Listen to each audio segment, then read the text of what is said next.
We at the CPR Worldwide Media Network, your constitutional patriot radio station, would like to take a moment to reach out to a portion of our listening audience. To the NSA, the mainstream media, to liberals masquerading as conservatives who would like to see us off the air, and to those who are spinning their wheels trying to take us down, we have a special message just for you. At the CPR Worldwide Media Network, we're happy to be your 24/7, 365 obsession because, while you have your little panties in a wad, we're speaking truth to power, telling real conservatives what you don't want them to hear, the truth, and we're not gonna stop.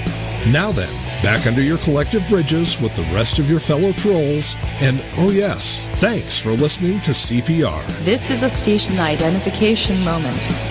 You're listening to CPR Worldwide Media, a division of CPR Media Network, coming to you live right across the planet. Check out our website at www.cprworldwidemedia.com and our Facebook page at facebook.com/CPR Worldwide Media. This is CPR Media Network, coming to you live from the USA.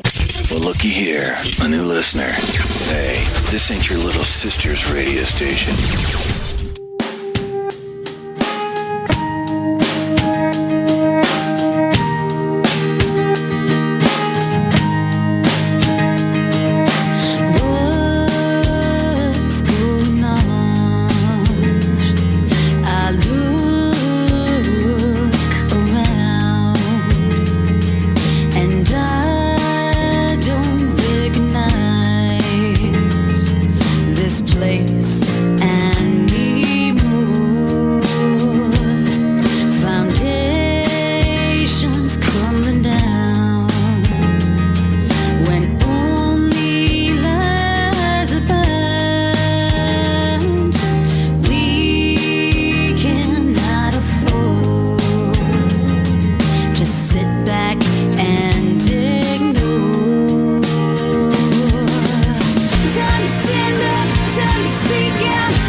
Listening to Right Side Patriots on CPR Worldwide Media. We the people. And good afternoon, everybody. Right Side Patriots on the air. Craig Andreessen from the National Patriot with Diane Sori from the Patriot Factor. And Diane, has there been anything at all going on in the news, or has it just been really, really quiet for the last, 3 days? Oh, yeah, very, very quiet. And the latest thing out coming over the wires right now is that the Brown family church has been torched. Remember, the stepfather actually said, burn this bitch down, meaning about the town and everything in it. Mm-hmm. Well, I guess he's getting his own people are giving him his wish. And, this just, folks, we're going to be talking a lot about Ferguson today, obviously. But, Diane, this just goes to the abject stupidity of these people. The church is a sanctuary. Yes. In case the cops start chasing them, they're supposed to be able to run into the church and the cops can't get to them. Yeah, but do you honestly think these people even respect the sanctity of the church, especially the Muslims thrown into the group? Do you really think they care, first of all, about our laws as far as sanctuary, or about the fact that it's in a church? To them, a church is vile. You're absolutely right. I mean, and if I was a betting man, guess who I would bet lit this thing up? The Muslims. Oh, yeah, I would assume so. I'm looking at some stuff coming over the wires now. There is a lot of trouble still going on in Ferguson. And also there was trouble this morning in Oakland. Now there's a bit of problems in Denver. They are having, this is just too much, guys. What? They are now having a dead-in where they're all laying dead in the streets here. Well, When the light turns green, folks. Just give them their wish if that's what they want. I mean, good God. Oh, dear. This is just ridiculous. All this over a thug who caused his own death. I mean to tell you, folks, it's going to be Ferguson, and then some other stuff today. We've got the decision. We're going to talk about that. Came down on Monday night. Diane and I covered that live for you right here on CPR Worldwide Media. We're going to bring you up to speed on everything concerning that. There's way too much PC going on with this thing on Ferguson, and Diane and I took that on in a co-written piece in both of our blogs today. We're going to get into that. Then there's the riots. Maybe you've heard of this. There's rioting going on. Governor Nixon in Missouri, Holder, Obama, all those responses to what's going on. And before we get done today, folks, we're going to talk a little bit about Thanksgiving. We want to send you out on the best note possible for Thanksgiving. So we're going to talk about Thanksgiving, Diane's traditional Thanksgiving, and my worst ever Thanksgiving. So prepare the tissues. Oh yes. I've heard this, guys. So trust me, it's a tearjerker. It's a tearjerker, is what it is. It is what nightmares are made of, folks. Okay. And we'll get into that later in the show. Right now, before we delve full bore into the Burrish in Ferguson, let's wake up the moderate Muslim intern, Mohammed Hussein Obam, sleeping in a cave high in the mountains of Tora Bora. Mohammed, are you there? We do need to wish him a happy Thanksgiving. Oh, you know what? Mohammed. Yeah. Listen, Diane's got a very special message for you. Diane, go ahead. Tell him. Happy Thanksgiving. If you guys eat turkey, I mean, those might be against your multitude of things that you can't eat with halal. However, let's be nice here. Let's bury the hatchet for one day. Mohammed said he knows where he'll bury the hatchet. That's what I figured his answer would be. You know what, Mohammed? Stick it. Hey, Mohammed, Diane told you to stuff your turkey. He's thrilled. Can you send us over the quick hitters on the Intercontinental Ballistic Camel?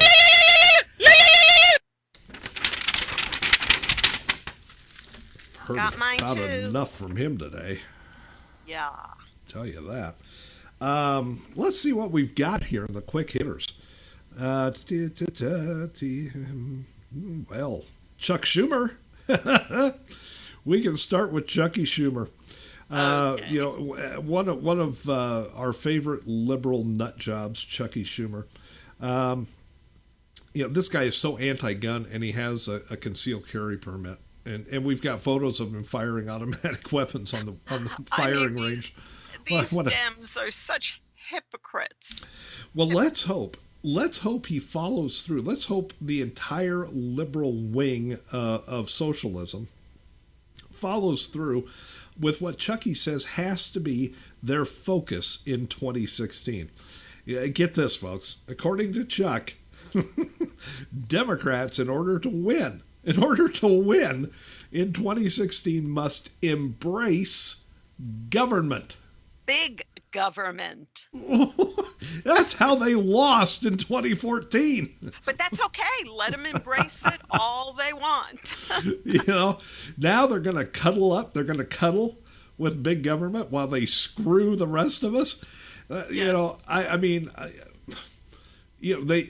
We know they will not take advice from us. I mean, we know this. And Obamacare proves it. But if we were going to give them advice, run from big government, you morons, run. I know, and his argument was that the Democrats must regain the mantle as the party for the middle class by focusing laser-like on populist legislation that benefits the largest number of voters and sticks to it. In other words, gather around Obamacare, please, by all means, do. Yes, do. Do it. Line up for your Obama phones, please. Yes. And let's see, what other little ditties did they have for us? Embrace Moo Shell's school lunches. Oh, yes. Yes. Embrace trying to take away our Second Amendment rights. That went over real well. Yeah, it sure did. Yeah. Hey, embrace the IRS. Oh. Yeah, baby. Yeah, let's have a little more of that. But you know what? Keep lying about Benghazi. It ain't serving you too well yet. Keep lying about, let's see, we've had Benghazi they've lied about. What else have they lied about? Well, everything. Everything. Everything. Well, here's something for them to embrace. Okay. Today, Obama is going to foist upon the people 3,400 new regulations. Embrace the government telling you how to live your every minute of your life. Yes. I mean, and this comes in the aftermath of Ferguson. And, there's a lot in these regulations about the police and about authority and just what we need. We need more regulations. Here it is. We on the right are fighting against all these regulations, and they want to give us more. Come on, Chucky, bring it on. Let's see how well that works out for you. But that's straight from Chucky Schumer. In order to win in 2016, Democrats must embrace government. Yeah. Okay. Next. Next, we have the Oxford Dictionary Word of the Year. And concerning what Schumer said, I'm surprised it's not dumbass. I'm surprised the word of the year isn't Obamination or Obamaland, or how about screw you? I mean, with a hyphen, a hyphen, so it becomes like one word. The word they picked, folks, is ridiculous. It's vape. V-A-P-E, vape. A term of endearment for one's romantic partner. Now, listen, guys, what's funny about this is No, that's the one they didn't choose. That was the one they didn't choose. Yes, you're right. That came in second. You're right. Yeah. I apologize. Yes, you're right. Vape, and frankly, I have never heard anybody say vape. I've heard it where it's like a vapor of something, like don't breathe in that vape or something, but not in the context that they're using it. Although they now say it's also being used to describe electronic cigarettes. Right. So the mist or the vapor that comes off there is vape. Yes. And if you're inhaling it, then it's a verb. You're vaping. Yes. Yes. Folks, there might be, and this goes not only for the electronic cigarettes, this goes for anything that is vapor-like.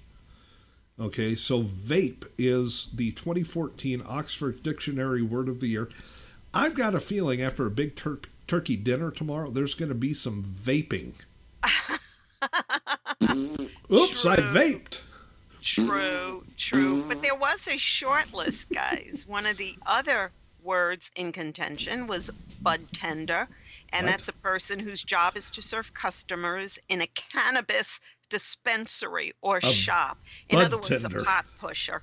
Okay, a bud tender. Yes. Good Lord. What else is on the list? Contactless, relating to or involving technologies that allow a smart card, mobile phone, etc., to contact wirelessly to an electronic reader, typically in order to make a payment. In other words, another way to take our dollars, guys. Contactless? Contactless, yes. I haven't heard any of these used in conversation. Go ahead. Anything else? We have indiref. What? Indiref? And that is, of all things, why this should be in the dictionary. It's the referendum on Scottish independence held in Scotland on September 18, 2014, in which voters were asked to answer yes or no, should Scotland be an independent country? And that was called an indiref. Okay. Even when that was going on, I never even read that word in any of the news stories about it.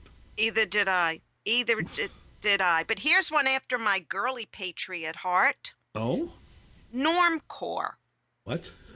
Yes, it is a trend in which ordinary, unfashionable clothing is worn as a deliberate fashion statement. In other words, girls, you can, get out your, let's see, what was in fashion? You can get out your shoulder pads if you have any left over. You could get out your, oh God, what were those? Peg leg jeans. I mean, you could dig out all that stuff, put it all together, look like a holy mess, and you will be in fashion. And what's that word?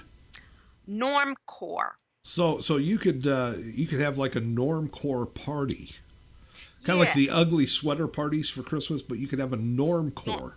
Yeah, just ugly clothes in general. And there's one more. Slacktivism. Slacktivism. Slacktivism.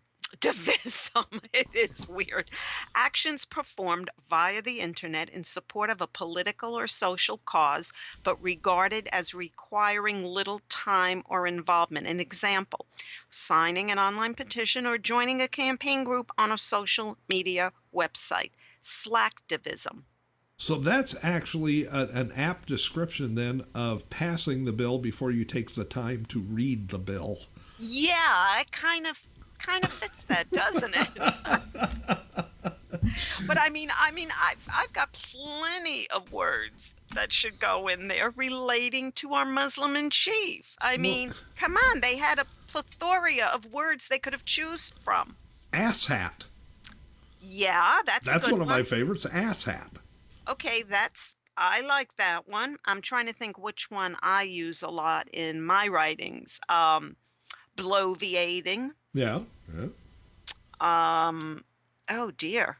When you want these words, they don't come to your mind right off the top of the bat. But all when these you're words. writing, yeah, when we're writing, we do remember them all. all of these things that the Oxford Dictionary put on the short list, I have not heard one of them ever. No, I did hear the vape, but I didn't hear it in context of what they're saying it is. I heard it as a shortening of vapor. Well, and that's kind of what it is. I mean, but they're using it as a noun. Your e-cigarette is vape. Yeah. Hey, you got a new vape. And inhaling it is vaping as a verb. But anything that has anything at all to do with any kind of vapor is vape, apparently. And I'm sorry, but I have not heard that in conversation. However, Oxford, if you will, Oxford, has decided that is the word of the year. Yeah, you know what? Oxford out of England, their version of English is not quite ours. So maybe this gotta is make really allowances. big. Yeah, maybe that's a really big word on their side of the pond, but It could be. To me, the word of the year should have been something like package, as in, has anyone seen the picture of the Moose package? Yeah, so we got that going for us. Now, speaking of Obama, we've got now the itinerary that he followed when he was in Vegas. Yes. A week ago when he signed that godforsaken amnesty piece of crap. Yes. Now, folks, you got to remember, how Obama has led up to this for the better part of 6 years, and how important he has always said this is, and how it's so important, so direly important that we give amnesty to criminals. That he was going to sign an executive order if Congress wouldn't act, and of course Congress gave him the finger, and so he signed this thing. How important was it, Diane? He spent 32 minutes in Las Vegas actually dealing with signing the amnesty thing. Yes. And the best part, though, while he was in Vegas on this very important mission of his, he spent 9 hours playing golf, bringing his golf total this year alone to 186 rounds of golf as of August 12th. Now, think about this for a minute, folks. He goes to Las Vegas, spends 32 minutes dealing with the decree, 9 hours on the golf course. To get him to Las Vegas, he had to fly Air Force One, and it cost $180,000 an hour to fly Air Force One. You and me and all of our listeners, the taxpayers of this country, spent $180,000 an hour on Air Force One so this lunatic, this treasonous piece of Muslim trash, could play golf in Las Vegas for 9 hours. Yes. And look who he golfed with, folks. Derek Jeter. You know, yeah, he might have been a good baseball player, but liberal, so far to the left, he can shake hands with his right hand. You know, it's out of control, folks. When we the people have to spend that kind of money, he could have sat in the freaking Oval Office and signed this garbage, but no, he has to spend $180,000 an hour, fly Air Force One all the way to Vegas to spend barely over a half an hour, 32 minutes to be exact, dealing with the decree, and then it's off to the golf course for a good 9 hours before he heads back. And we pay for all of that. Now, the thing is, you know, George W. Bush loved to play golf too. In his whole tenure as president, he played 24 rounds of golf and gave it up after 9/11 because he felt it wasn't a right thing to show to the country that here it is, we're now in the war on terror, and he's off playing golf. So he stopped. Now, on the other hand, we have Obama at 186 rounds as of August. The country is in as bad shape, if not worse shape, than when JWB was at the GWB was at the helm of our country, and he's off playing golf. Like, you know, he might as well just move on to the golf course. And you know something, Craig, that might not be a bad idea, because if we keep him out there, we keep him away from doing any more damage to this country. Well, yeah, at this rate, the Obama Presidential Library and Mosque will be an outhouse located on the 13th fairway. Yeah, and then the Moo can have her little vegetable garden on the greens right next to it. Nah, you know, you don't want her anywhere near a golf course. She'll just go out there and graze. You are so right. I just can't get over what we as a country spend so this lout can go out and enjoy a round of golf.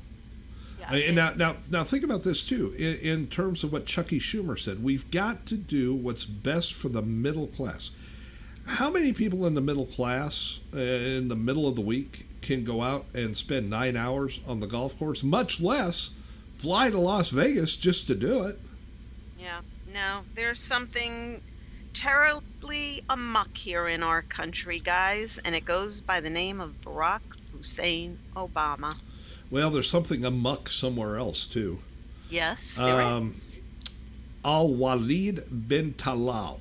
I know it's a name that just rolls off the tongue. Al-Walid bin Talal. He is a prince in Saudi Arabia, but then again, aren't they all? He's pissed. Yeah, he's very pissed. He is livid. The man is livid. Apparently, he is suing Forbes. You know, Forbes magazine. You know, they do all the high finance stuff in their magazine, Forbes. He's suing them because he says they underestimated his fortune by $9.6 billion, and he's pissed. Yes. Yes, he's angry that Forbes placed him as the 26th most wealthy billionaire on the planet.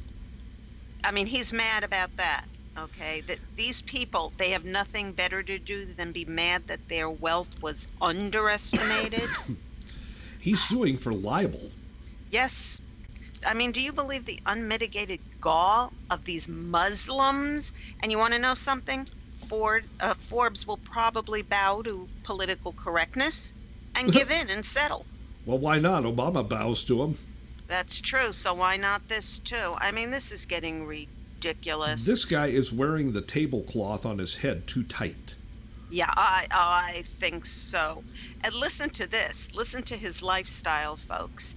He has a gold throne in the center of his private Boeing 747 jet that he calls the Flying Palace. And he needs That's more how money, this so man, he's suing.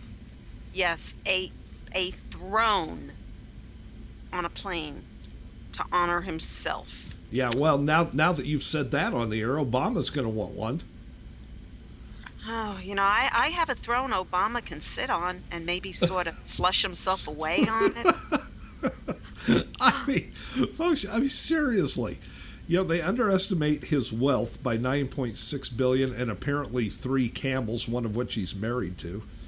Yes. And this guy is pissed. When I first saw this, in the headline, Saudi prince mad and suing. The first thing I thought was, well, what the hell did Diane and I do now? Yeah, that's true. King Abdullah is not too happy with us, is he? No. And I thought, well, we've really not said anything about the Saudi prince. I mean, and so then the Saudi prince. Right. Yeah. I'm sorry. And so then I thought, well, I'll read further and see what's got his his camel fur all ruffled up, and I find out that he's mad at Forbes magazine. I think Forbes magazine, I mean, they don't do commentary really. I mean, they don't launch into personal attacks or anything. What the hell did Forbes do? And I find out that they underestimated his wealth by $9.6 billion. And listen to the reason that he gives. It's because they are accusing Forbes, that is, Saudi Arabia, of being manipulated because there are no casinos there. Well, they need some Indians. If they want casinos, they need Indians. That's true. That's true. Outside of only a couple of places in the United States, all the casinos are owned by the American Indians. Why don't they just get some American Indians to go over there and they can build all the casinos they want? Well, remember, their little units are called tribes. Let them bring in their own tribes. I don't think we need to bring their little units or the size of their units into this conversation. They are called tribes. You do know that. Oh, I know that. I think that's what Michelle calls hers, too. Oh, please, don't start me on the moo. Well, I mean, you brought up units. I'm just playing. That's I'm just true. playing along. And apparently this lawsuit is coming out of England because he will have to satisfy the court that England and Wales is clearly the more appropriate forum for his dispute, and that this will tie in again with the serious harm done to his reputation by underestimating his wealth. The serious harm. Yeah, the little violins are playing all over, Craig. Can you hear them? I can hear them. A little squeaky noise, yeah. I'm sorry, if you've got that many $1 billion, what's an extra 9 or less 9? I mean, seriously. It's become ludicrous. These people, it's just become ludicrous. You gotta wonder. You gotta wonder what the attorneys over at Forbes are thinking about this. He's suing us for what? Yeah, for underestimating his wealth. I mean, his narcissism is right up there with Obama's. Good grief. And Obama's only worth $13 million right now. He's got a long way to go, but he'll buy and pay his way up there. The whole world is going to hell in a handbag, and this idiot from Saudi Arabia is suing Forbes for underestimating his wealth. Yeah. Jeez. Yeah. I wish that's all I had to worry about on a daily basis, I'll tell you that. Wouldn't it be fun? Good Unlimited grief. wealth? Oh, my God. Folks, we got a lot to do on the show today, and most of it, not all of it, but most of it revolves around Ferguson. We're going to get into the decision and the PC end of it coming up here, excuse me, after this. I'm all choked up over the Saudi prince. You must be. I am. Right after the break, the decision that came down on Monday, the PC crap that's swirling around it. A little bit later, we'll talk about the riots, the governor, Obama, and Holder, their responses to all the violence going on. And before we're done today, folks, Diana is going to tell us about her traditional Thanksgiving. I'm going to tell you about my worst Thanksgiving ever. The stuff of nightmares. Yeah, giant turkeys are chasing him just like the giant Ebolas. If only it were that. If only. Folks, don't go anywhere. Diane and I will be right back after this with more on Right Side Patriots right here on CPR Worldwide Media.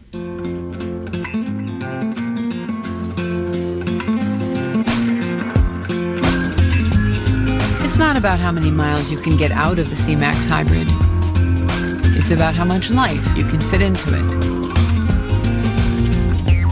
The Ford C-Max Hybrid, with an EPA estimated range of 540 miles on a tank of gas, and all the room you need to enjoy the trip.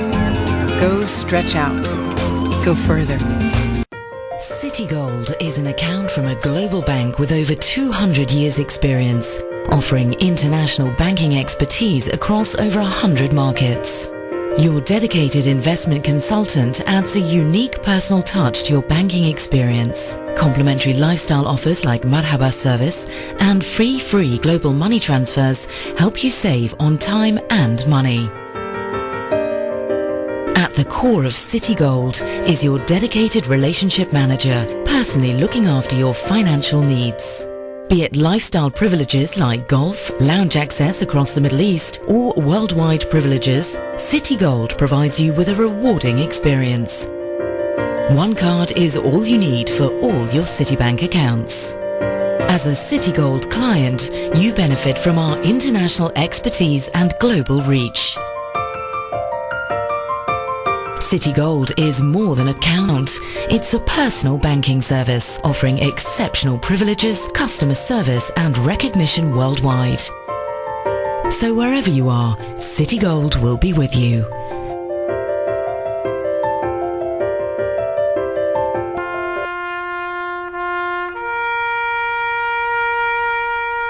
Read something recently worth thinking about.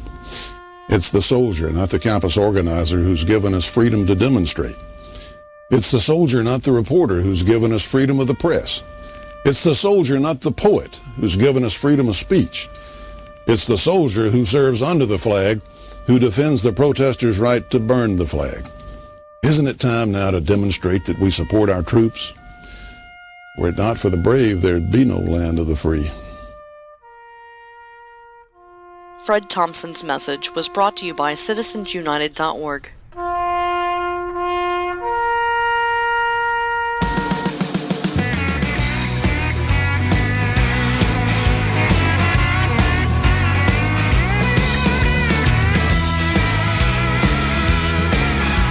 I'll go find a network wants to treat me right. Y'all can take the change and stick it out of sight. Don't tread on me.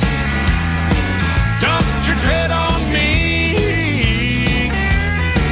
Hey, are you ready for some good news? We're gonna take back our country. Well, it used to be easy, get a place, build a house. Now the EPA said no, that's the home of the blue mouse. Don't tread on me. Don't you tread on me. We're gonna use some common sense and we're gonna take back our country. Well, they've beaten to death that pole race horse. This politically correct thing has run its course. Don't tread on me. Don't you tread on me. Hey, are you ready for some good news? We're gonna take back our country.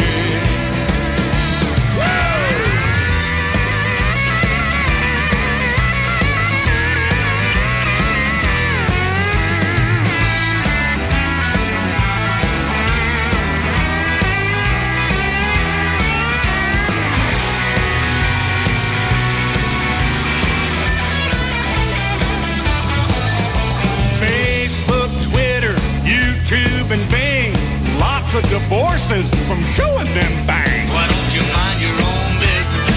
That's good advice. Mind your own business. Dad got it right. But if you mind your business, then you won't be minding mine. Every sign says for sale, for lease, price reduced,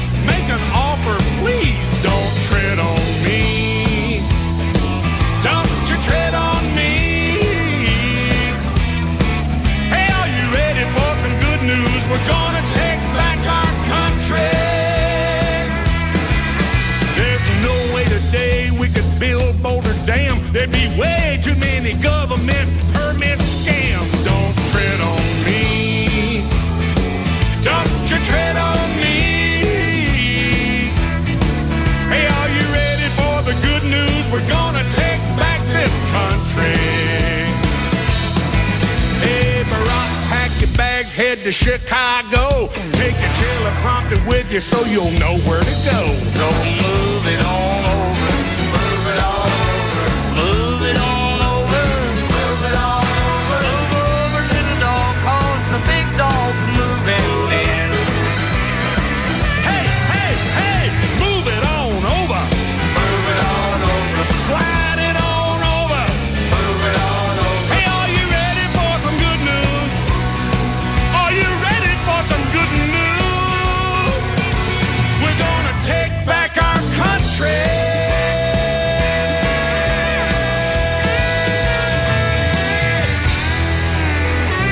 That's what I'm talking about, baby.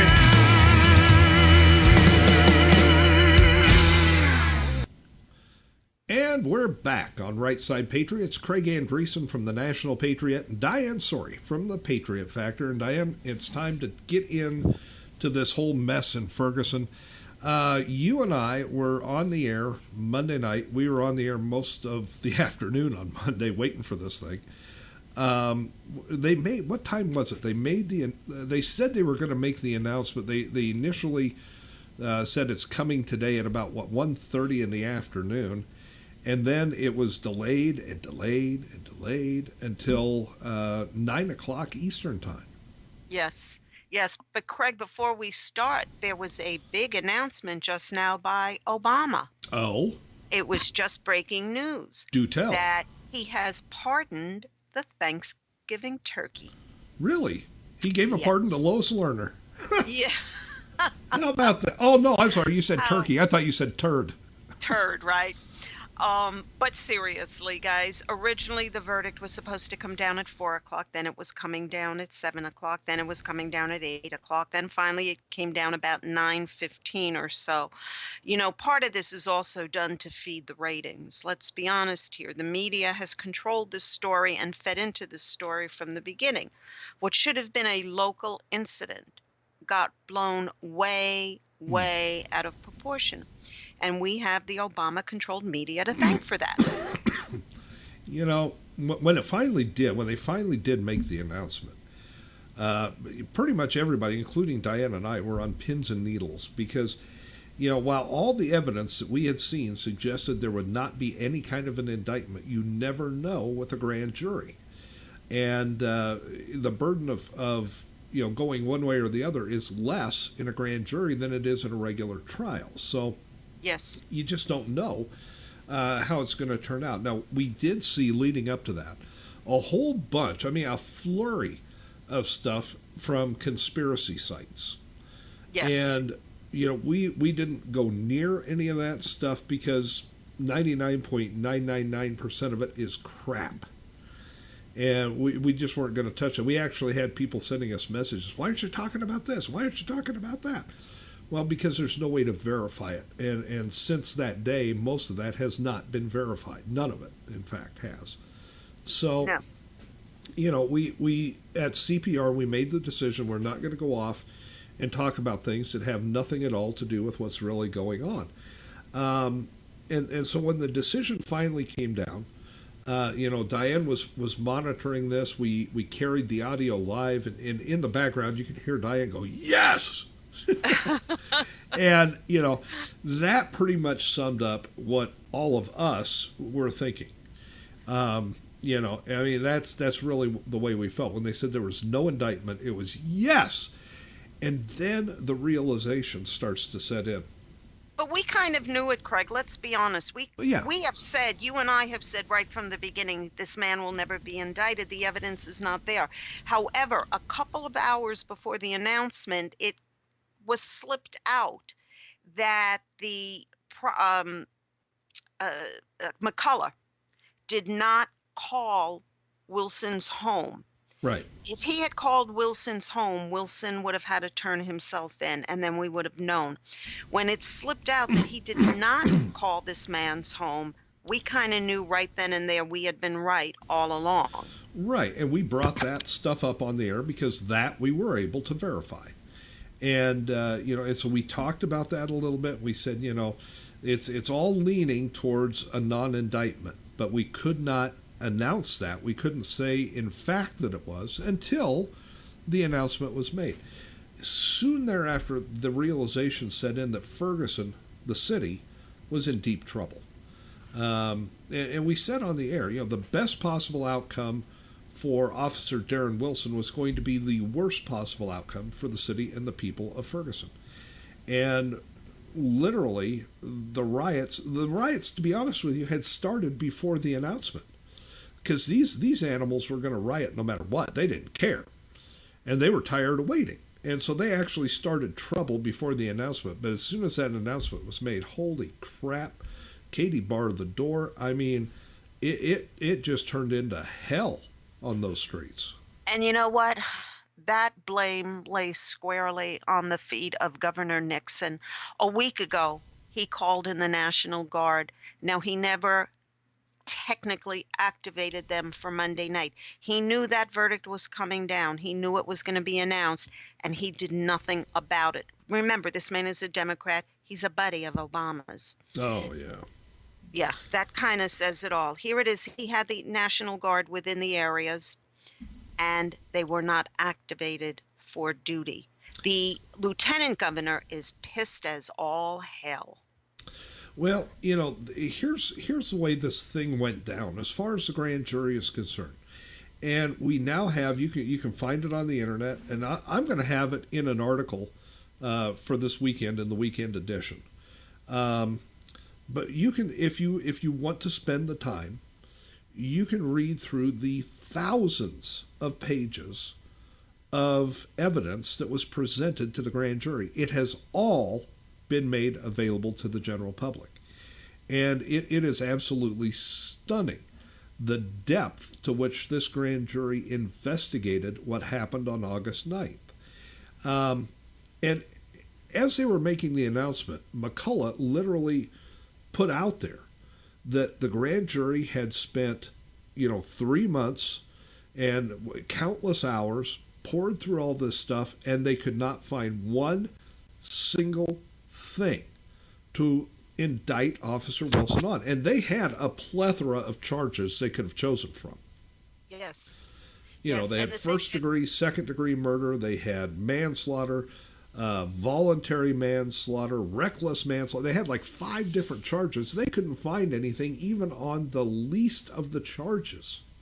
That's because they had black eyewitnesses who came forward and corroborated every single thing that Officer Wilson said. And what should be done now is those that went before the grand jury and out lied, oh, he was shot in the back, Wilson was standing over his head and bullets into him. These people committed perjury.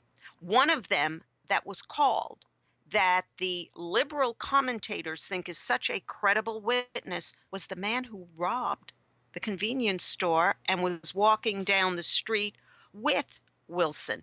That was their credible witness, folks. I mean to tell you, you're right, Diane. These people, because they know who they are, they came and testified, so they know who they are. Arrest them. They lied. They perjured themselves. They gave false information to a grand jury. They should go to jail for that. There were people, apparently, who came in as witnesses who were nowhere close to this when it happened. They are just repeating the same sorry, tired crap that has been shoveled to them by the media and by the ilk of people like Al Sharpton, Eric Holder, and Barack Obama.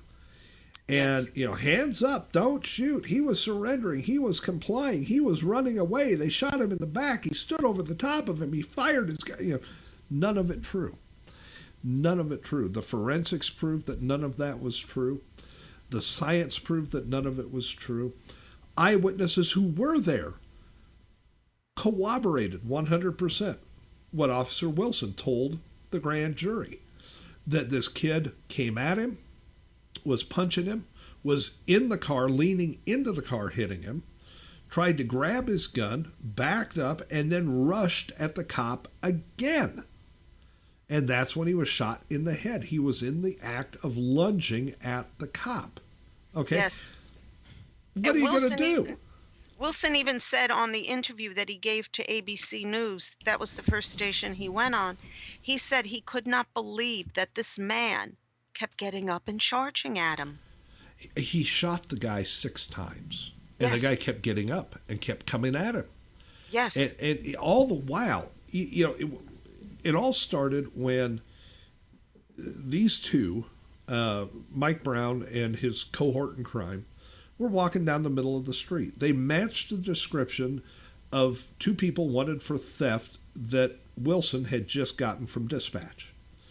And they're walking down the middle of the street. So regardless if they matched the description or not, he was going to stop and see if he could get them off the sidewalk or off the street and onto the sidewalk. They were interfering with the flow of traffic.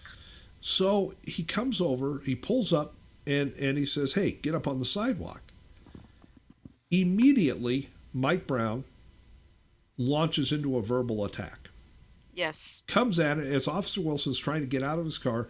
Brown comes up and tries to slam the car door shut. Yes. Wilson tells him, back off. Kid doesn't back off. Wilson does not carry pepper spray. Never has. He had pepper spray. He couldn't reach it from where it was. He does not carry a taser. He put his hand on his weapon and said, back off, pulled his weapon because he was being attacked. This is what police are trained to do. The kid said, you're too much of a to shoot me, and grabbed the gun. This is where the struggle began. Wilson got hit 3 times in the face so hard that Wilson said he feared one more blow would either knock him unconscious or kill him. Yes. Yes. And the proof is in the pictures that have been released where his face is red and swollen. And bruised. I mean, this kid that they call, first of all, they found grass in his system. So he was a doper. He had such wonderful parents that his mother is now being brought up on charges of, I believe it's armed robbery. Am I correct with that? Yeah, it's armed robbery and assault. An assault. Okay, so he comes from such a wonderful family. His stepfather called for the people of Ferguson to burn this bitch town down. What a wonderful family genetic tree that is. Oh, so you look at this, you look at the credible eyewitnesses, the ones that actually saw what happened, and their statements match the forensics. The forensics match Officer Wilson's testimony. We know what happened. We know what transpired in those 90 minutes. So the grand jury looks at all the evidence. They weigh all of it. And they can't find one single reason to indict Officer Wilson, as it should be. So they make the announcement on Monday about 9:15, roughly 9:15 Eastern time. And instantly, Ferguson is engulfed in violence and arson and looting. Then we start getting the reports that it's happening in Oakland, California, in Washington, D.C., in Chicago, Illinois, New York. Excuse me. I mean, all of a sudden it was everywhere, and it hasn't let up. Yes, in fact, in New York City, 7,000 plus people growing every minute as the reports were coming in were marching down 7th Avenue in New York. I'm sorry, they were marching down 7th Avenue. It was over. I think they said 100,000 people. I'm not sure about the number, but one of them took some phony blood and threw it at the police chief, and he was covered in it. Well, and a deputy that was standing there with him, and you don't know what's in that stuff. You don't know what it is for sure, so they have to, go and check them out, make sure there wasn't anything, harmful in it. Yes. Today, early this morning, I find out from a friend down in Atlanta, the trouble's starting there. It's everywhere. There was reports of it in Seattle. There were reports in Oakland, like we said, Denver, Washington. They were picketing outside the White House. I mean, That one they downplayed, but there were hundreds, apparently over 300, that were picketing outside the White House. But you know what gets me in all this, Craig? Think about the OJ trial and how that man got away with double murder. good point. How many whites did you see out in the street rioting over it? None. None.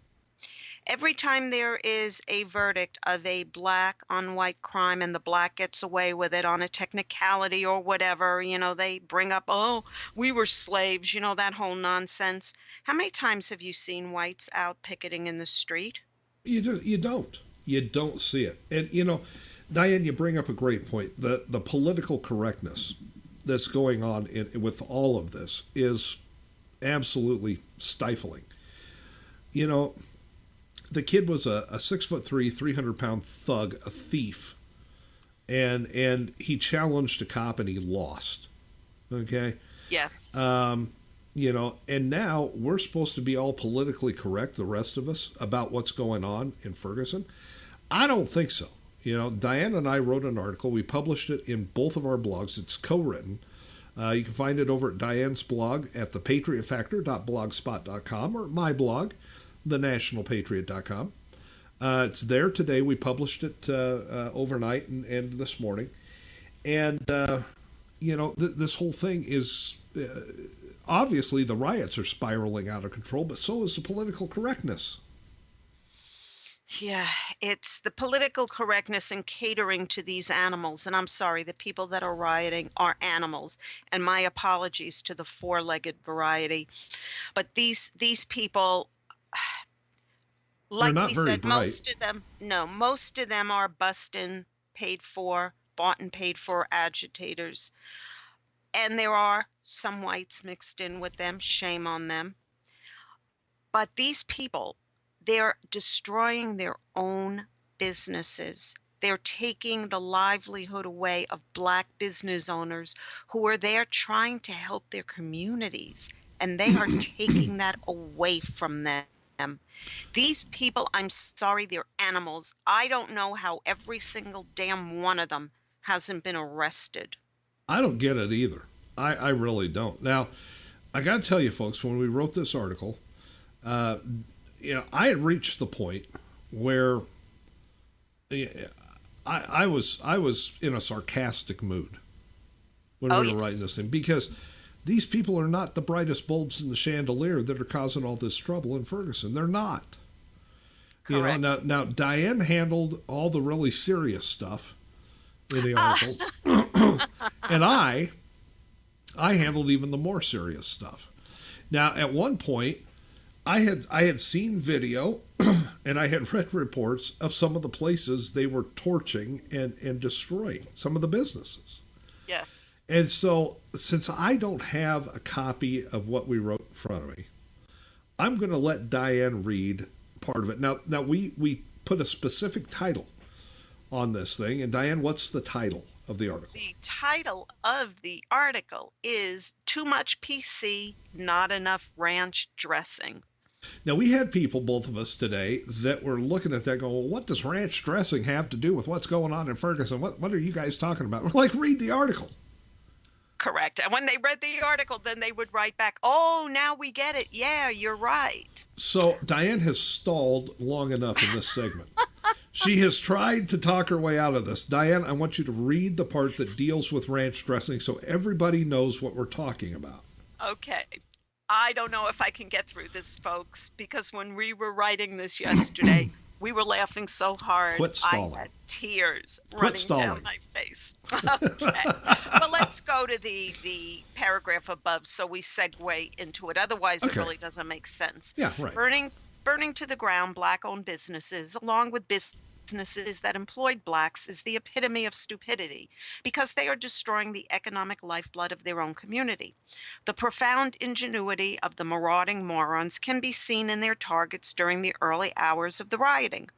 These geniuses burned to the ground Ferguson's O'Reilly Auto Parts store and the AutoZone. Now one has to wonder wherever will they find parts to repair the rides they carjacked after the verdict was announced. Furthermore, these fine examples of young black manhood looted both the Family Dollar and the Dollar Tree in Ferguson. And Craig, Read it. and for what? Because rioters are in dire need of half-priced, off-brand, teetering on the abyss of expiration, bottles of ranch dressing and cheap sets of Tupperware of which to store their leftovers. Yes! Sorry, God. Guys, God, I got it. This is so funny. I can never use ranch dressing again because all I can see is bottle after bottle of cheap, expiring ranch dressing lined up in the dollar store. Diane, all day yesterday, don't you make me read that. I mean, this is the mentality of, like Craig called them, marauding morons. This is their mentality. Let's destroy everything we can. Take what we can. Because you know why we're taking it? Because the white man owes us for slavery. We are owed this. This is their payback. We are paying them back. Unfortunately, as my snarky partner added, Who? judging by the agility exhibited during the ongoing rampage as they lifted that beer and toted that Baileys through the broken glass of Ferguson liquor, Monday's slaves on the run seem pretty spry for being 165 years old. Hey, nobody in this country that's alive today ever owned one, and nobody in this country that's alive today ever was one. Correct. All right? So if these people are claiming slavery, they got to be a lot older than they look. And the sad thing is in all of this is here it is, you have these blacks rioting in the streets of Ferguson, and there is a term that they used for this slavery, Craig. I can't remember it exactly, but it didn't make the Oxford Dictionary. No, slavery by something or other. But what they don't understand, and this is going to shock them all, the highest concentration of modern-day slavery exists in Africa itself, for slavery is a highly profitable black-on-black enterprise. Most slaves today, folks, do come from Africa. If you think there is no more slave trade, you're horribly mistaken. Yeah, but it's like you say, it's a black-on-black enterprise over there. Yes. And we know what these rioters in Ferguson think of black-owned businesses. They're burning them to the ground. They don't give a damn. Exactly. They don't even care about their own people. And I can guarantee you, and Craig can guarantee you, that none of these rioters have ever been in Africa. None. Okay. I mean, it's just the whole thing, the whole response to a verdict that was based on facts and science and evidence and eyewitnesses is absolutely disgusting. And then you had the Reverend Al Sharpton. He just crawled out of the rubble there and suddenly appeared and said, "We are ready for the next round." Dear God. I mean, they want trouble. They want trouble. And you want to know something? This segment of our black population, and again, it's only a segment. Most black people are hardworking, decent, family people who just want what we all want. Damn but right. you have a segment of the population that, I'm sorry, they're animals. And they like to claim their African ancestry so much, but guess what? Most Africans are very fine people. They would be appalled at the action of these people in the streets of Ferguson. It's just, not only is it an embarrassment, it is absolutely disgusting what these people are doing, what they continue to do, and what they have promised to continue to do. Facts and evidence be damned. We're going to riot.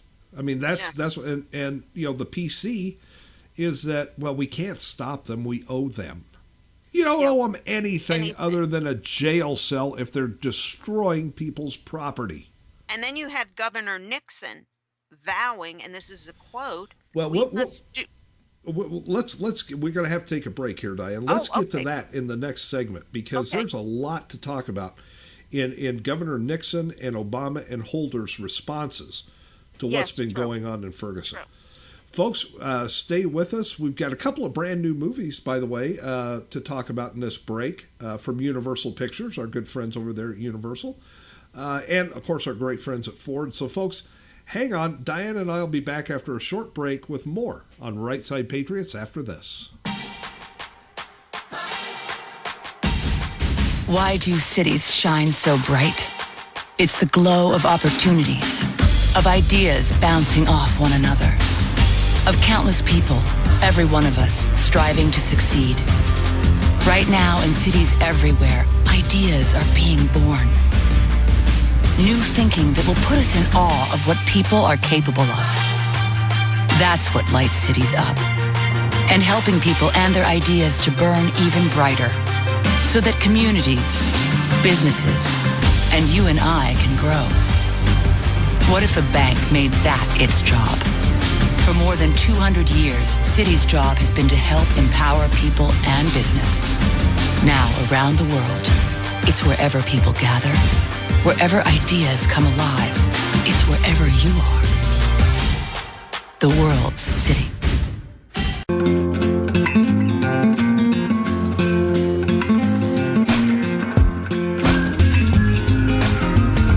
The most amazing thing about the Ford Fusion isn't the way it looks. The most amazing thing is the way it sees. With blind spot technology, a lane keeping system, and a standard rear view camera, the Fusion is ready for whatever comes your way. Go prepared. Go further.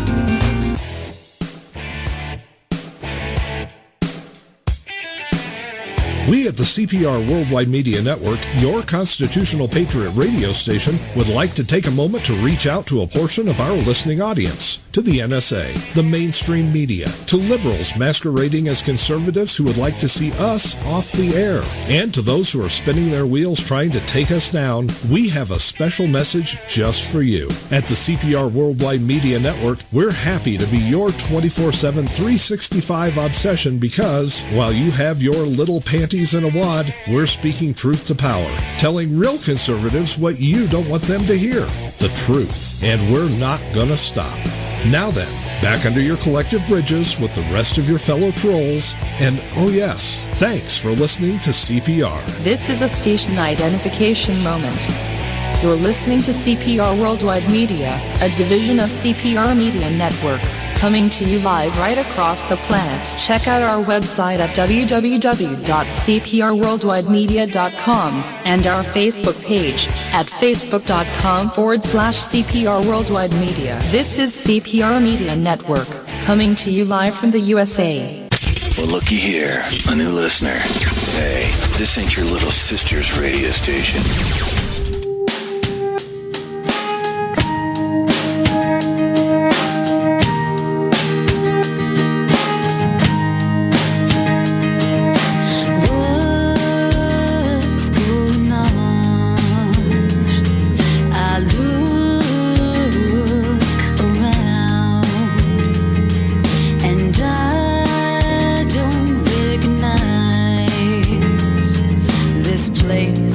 And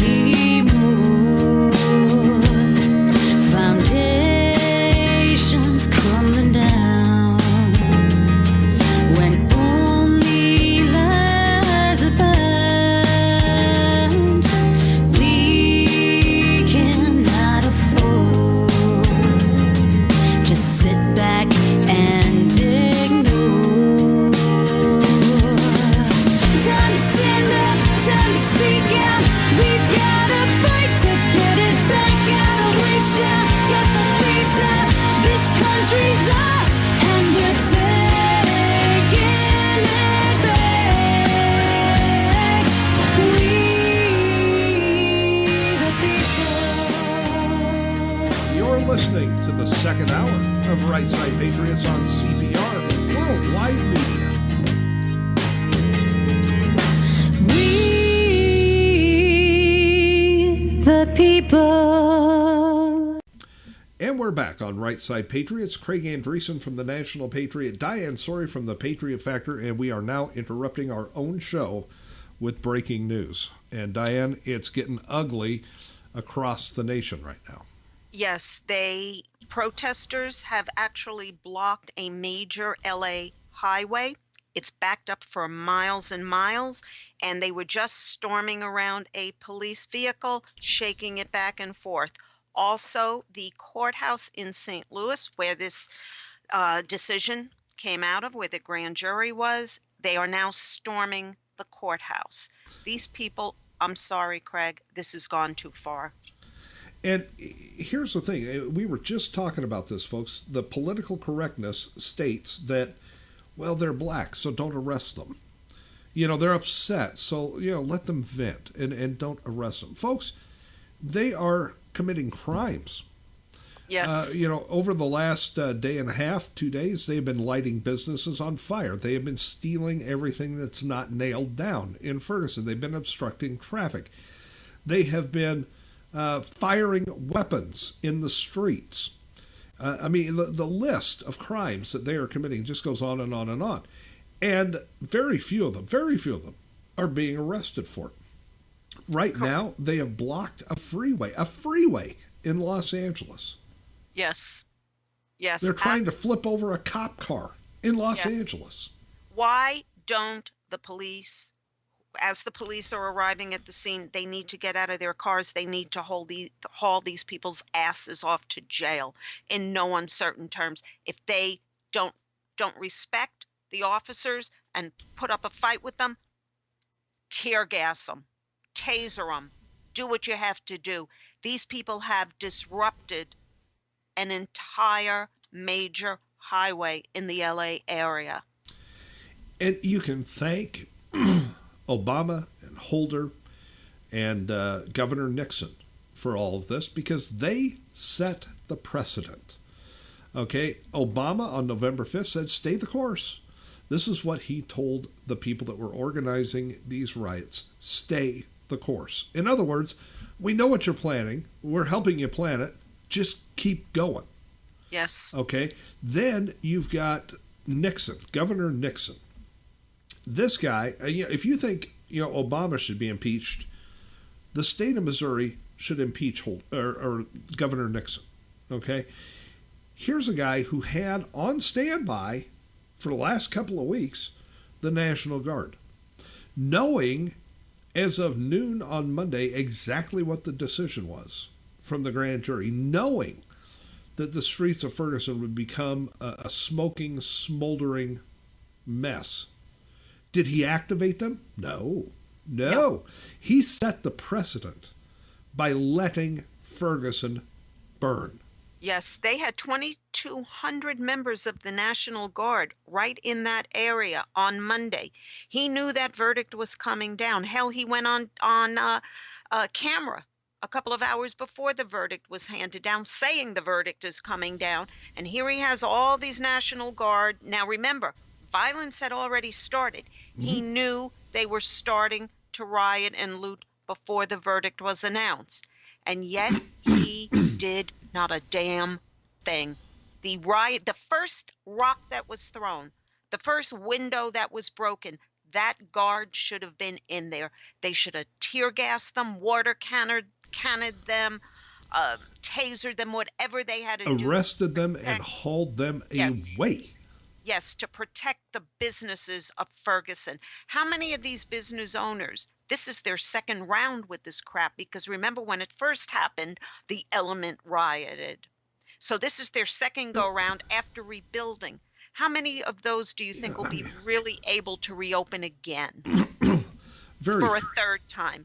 This has got to stop, folks. We have got to stop this political correctness crap and catering to these people.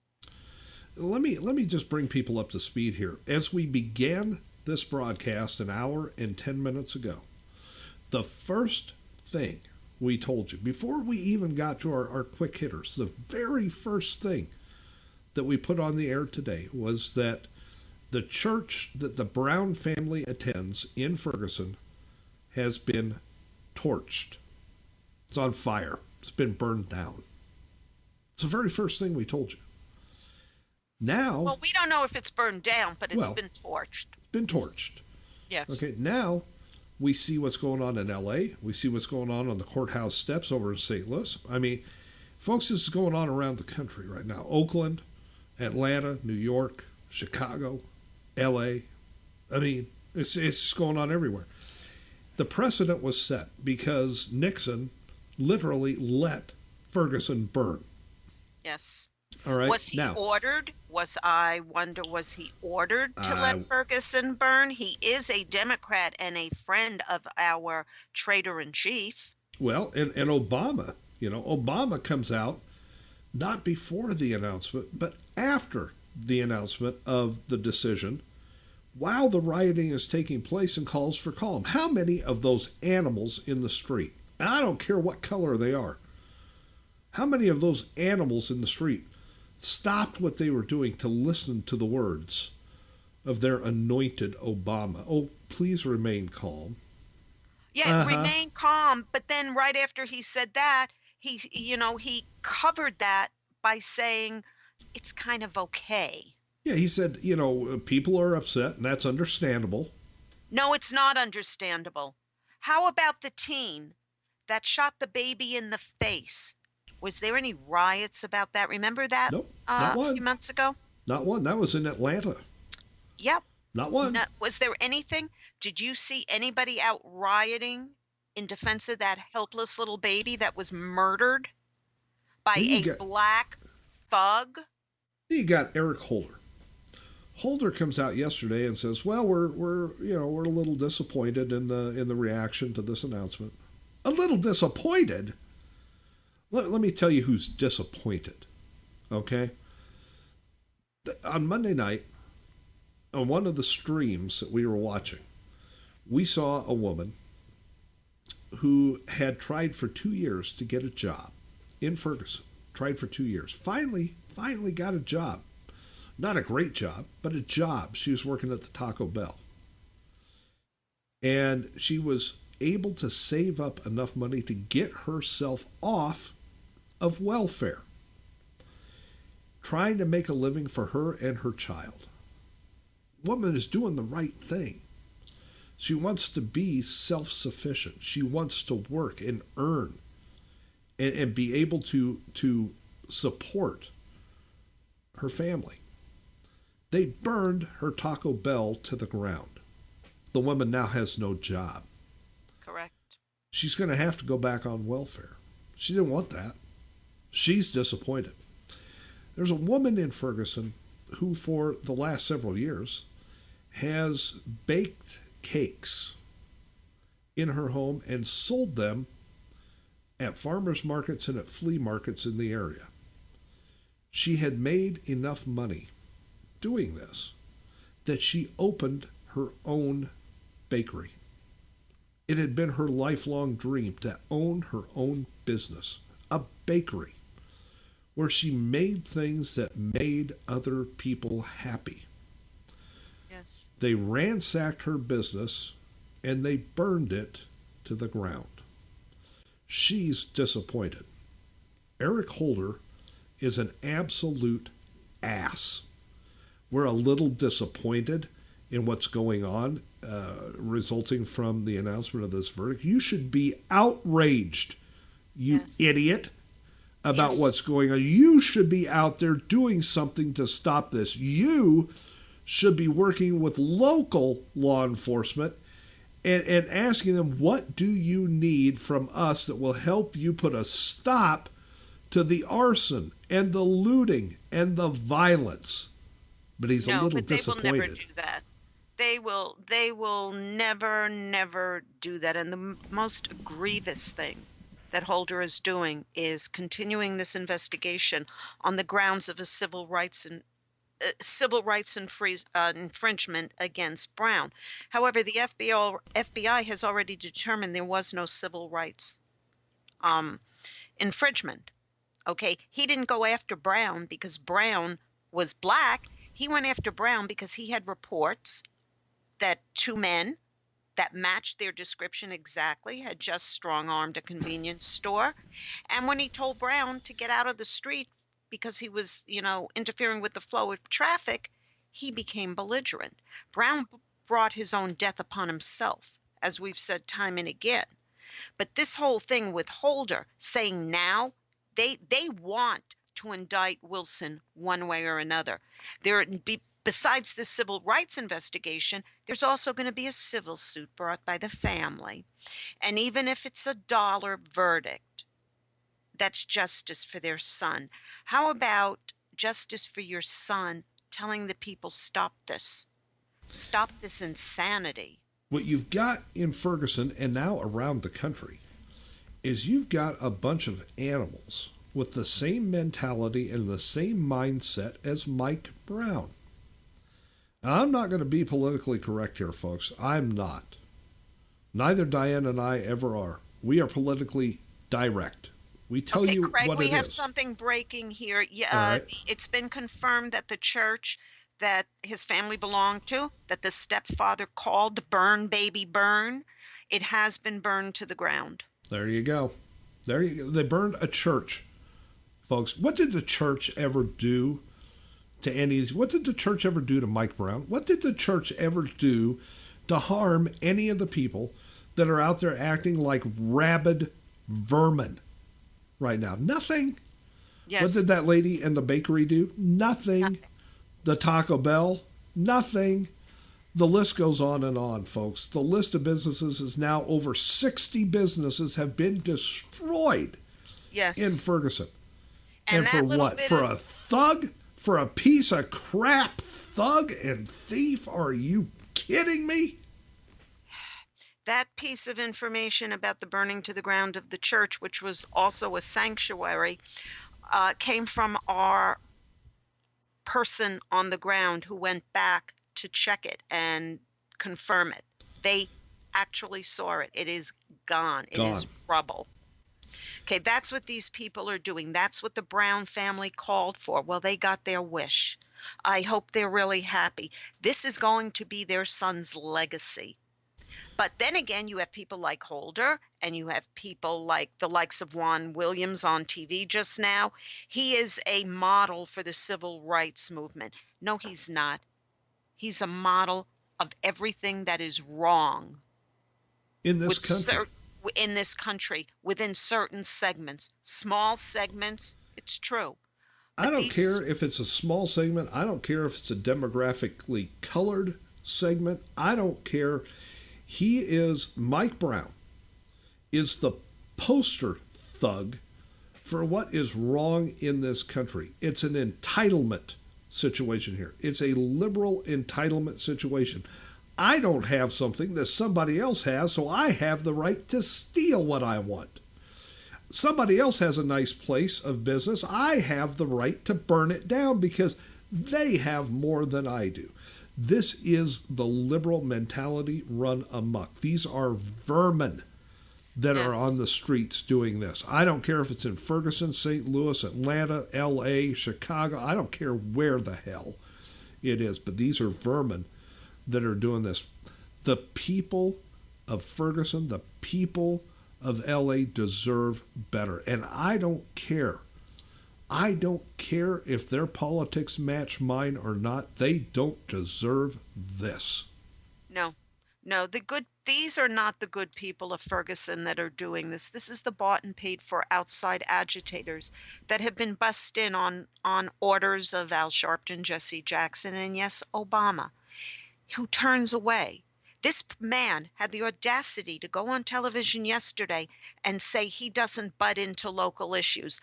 Excuse me, I remember him right here in Florida butting his big ass into Trayvon Martin. I remember him butting in when the incident happened in Cambridge, Massachusetts with the police officer. He selectively chooses what he wants to butt into, but he has already butted into Ferguson. He did it right in the beginning. The man is a bold-faced liar. A lot of this can be put directly on his shoulders. He is the cause. Him and his little minions are the cause of setting race relations back in this country 50 or more years. He's the one that ripped the healing scab off the racial wound in this country. He wants this race war. He is feeding into this race war, and I'm sick of it.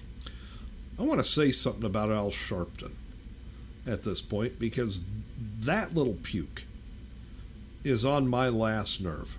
And I'm going to say this directly to the black community. The good black community and the bad black community. All right? And I know that there's a difference. I know that the vast majority of the black community doesn't want anything to do with what's going on in Ferguson right now. I get it. I understand that. And good for you. Al Sharpton has never told you the truth. In all the time he has been a household name, and this goes back, folks, to 1968, on a fateful day in Memphis, Tennessee, when Martin Luther King Jr.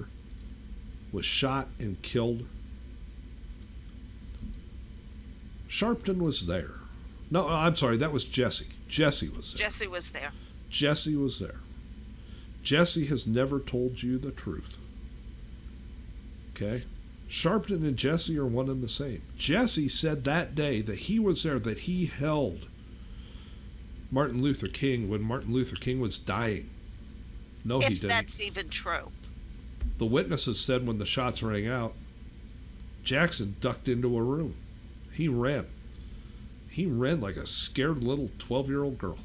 Mm-hmm. And when he came back out, laying there on that balcony of that motel, was the body of the man that he was close to, and he reached down, dipped his hand in the blood, and wiped it on his shirt and said, "I held the man while he died." This is the ilk of the people that have been lying to you in the black community for 50 years. Al Sharpton has never told you the truth. Al Sharpton has been chasing ambulances for 50 years. Every time a situation presents itself where Al Sharpton can make himself seem relevant, he jumps in, and every damn time he jumps in on the wrong side of the issue. Tawana Brawley ring a bell, anybody? Yeah. Mm-hmm. He accused people of raping Tawana Brawley. Turns out, Tawana Brawley never got raped. Correct. Al Sharpton never apologized for that? Hell no. Al Sharpton is as big a racist as anybody who ever wore the hood of the Ku Klux Klan, and folks, the Klan is there in Ferguson, Missouri today. Scum that they are, can't stand them. Yes. Al Sharpton is as big a liar, as big a racist as anybody who ever wore a KKK hood. Yes. And he has led you down the wrong path over and over and over again. And now he is whipping up this crap based on false information. Craig, we've got major breaking news here. It better be, because I'm pissed. No, we need verification. It has just come through, but we need to verify it. One of the grand jury members has been found murdered.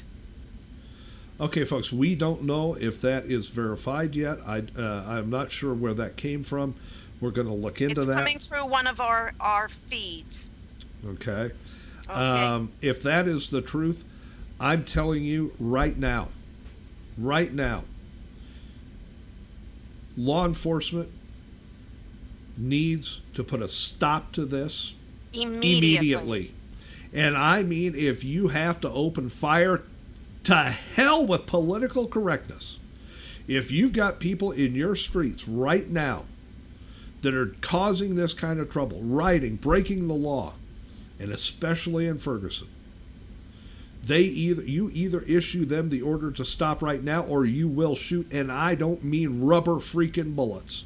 That's right. You get out the ammo and you lock and load. This has got to stop. Yes. Right We're getting now. Some more And as this is happening, where's Al Sharpton? Where's Al Sharpton saying, "Hey, calm down, now we don't need to get anybody killed here"? Where's Al Sharpton? Nowhere. Apparently, the person was found dead last night.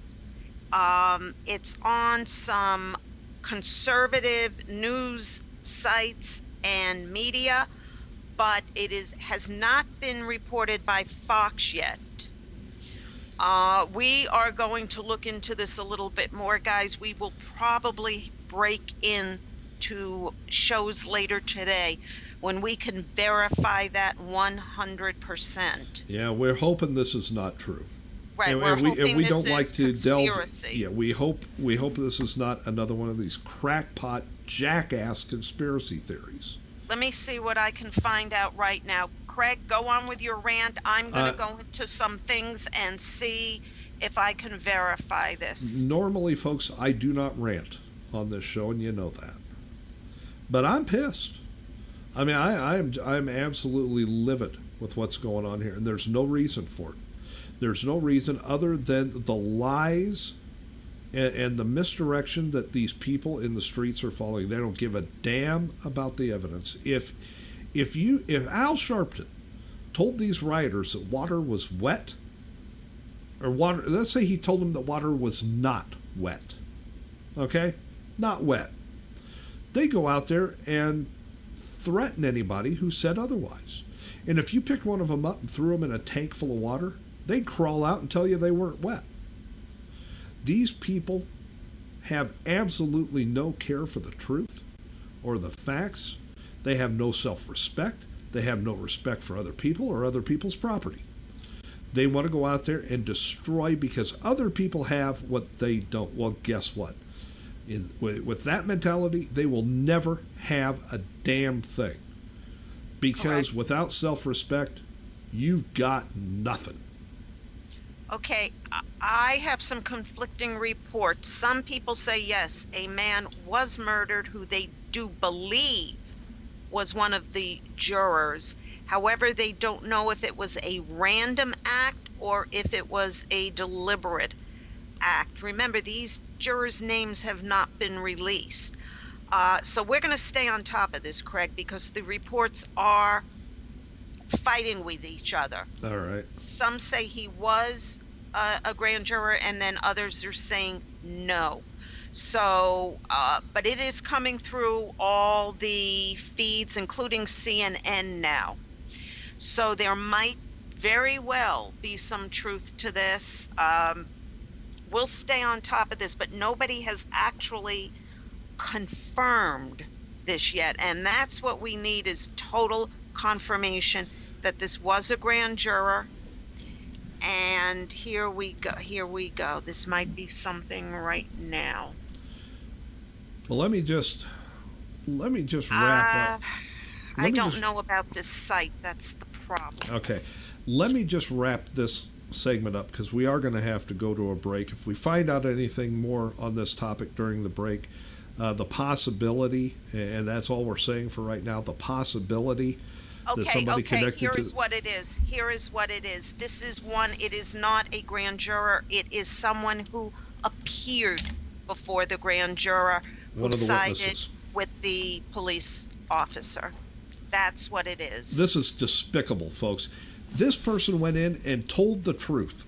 They told what they saw. They told the truth. It was backed up by science. It was backed up by forensics. And now, for doing what was right, the vermin that has descended upon Ferguson has taken this person's life.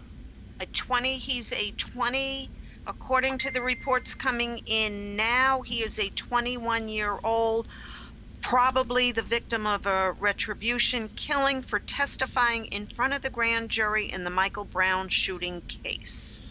His name was DeAndre Joshua.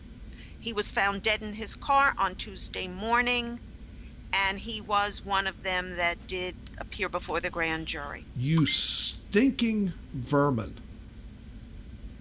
You have killed somebody who did what was right.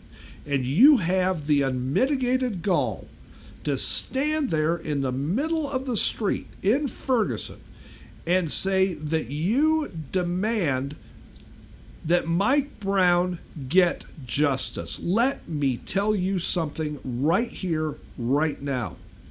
Mike Brown got what he deserved on August 9th. And you deserve to go to prison for the rest of yours.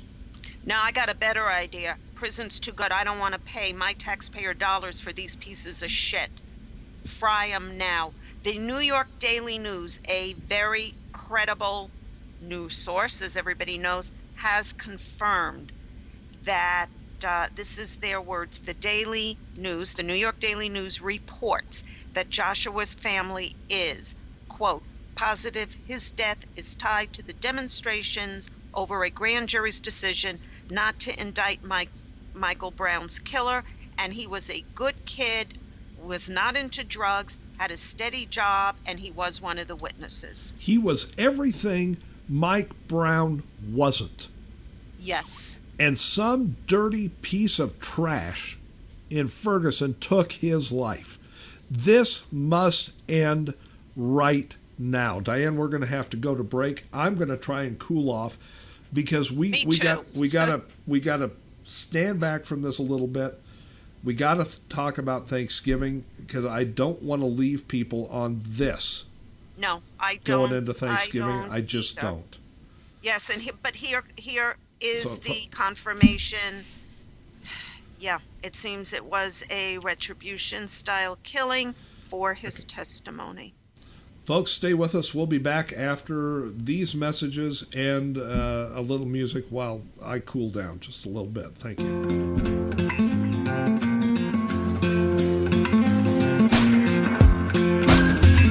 The design of the Ford Escape is clearly intended to grab your eye. Oh, and your foot. Huh, ain't that a kick? The Ford Escape with the foot-activated liftgate. Go open up something interesting. Go further. I believe that every single one of us has what it takes to win back-to-back gold. Ski faster than any other human. I believe it's possible to overcome fear. I believe it's possible to destroy stereotypes. To start over, to be the toughest, the strongest, the bravest in the world. And when we work together, we can make it all possible. That's why Citi has donated $500,000 through its Every Step of the Way program, an initiative created to help future athletes reach their full potential through sport programs that inspire us. Like figure skating in Harlem. Like youth enrichment services. Like Team for Tomorrow. The Team USA Stay on the Slopes initiative. Now spread the word and help decide how much of that money goes toward offering personal support and financial assistance to Olympians in need. Promoting the growth of hockey in the U.S. Expanding the sport of luge into new regions. Support for wounded service members. Join Team Citi and let's turn a world of potential into reality. Go to citi.com/everystep and help decide where the money goes. Come on, Harry! Dumb and Dumber 2 is the #1 movie in America. Am I right? What? Seriously, it's #1. These guys are morons! I like her a lot. Dumb and Dumber 2, rated PG-13, now playing. However dark the night, however dim our hopes, the light is always there within you. His family gave him hope. You fight harder than those other guys, and you win. His spirit gave him strength. We're gonna die out here. We're not dying! And in his darkest hour, Who is the Olympic athlete? his faith would not be broken. Hello, Mother and Father. This will be the first time in 2 years that you'll have heard my voice. I wish you all a Merry Christmas. Your loving son, Louis. On Christmas Day, experience the unbelievable true story of one man's journey home. You can take it. You can make it. Just gotta believe you can. If I can take it, I can make it. Unbroken, rated PG-13, Christmas Day. Read something recently worth thinking about. It's the soldier, not the campus organizer, who's given us freedom to demonstrate. It's the soldier, not the reporter, who's given us freedom of the press. It's the soldier, not the poet, who's given us freedom of speech. It's the soldier who serves under the flag who defends the protesters' right to burn the flag. Isn't it time now to demonstrate that we support our troops? Were it not for the brave, there'd be no land of the free. Fred Thompson's message was brought to you by citizensunited.org.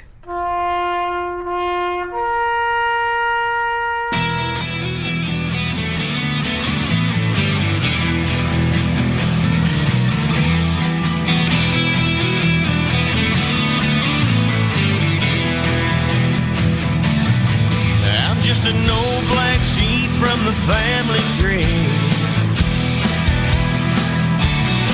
I'm now a vet and a victim of society.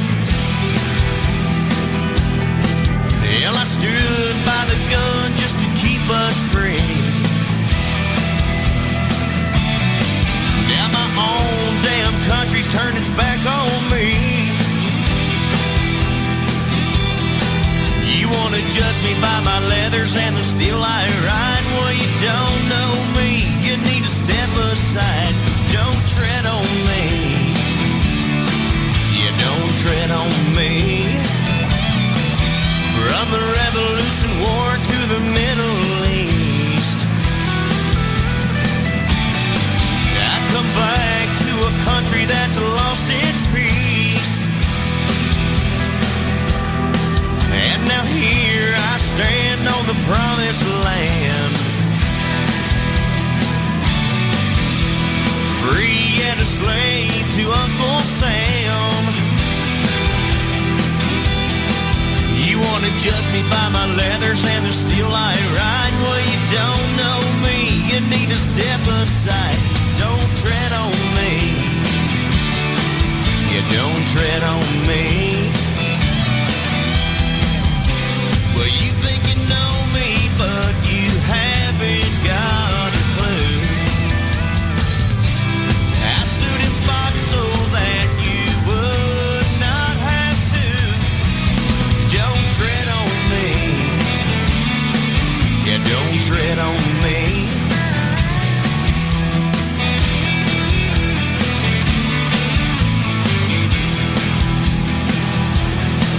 You wanna judge me by my leathers and the steel I ride? Well, you don't know me. You need to step aside. Don't tread on me. Now don't tread on me. Now don't tread on me. Now don't tread on me. Yeah, the old Middle East is like a man down.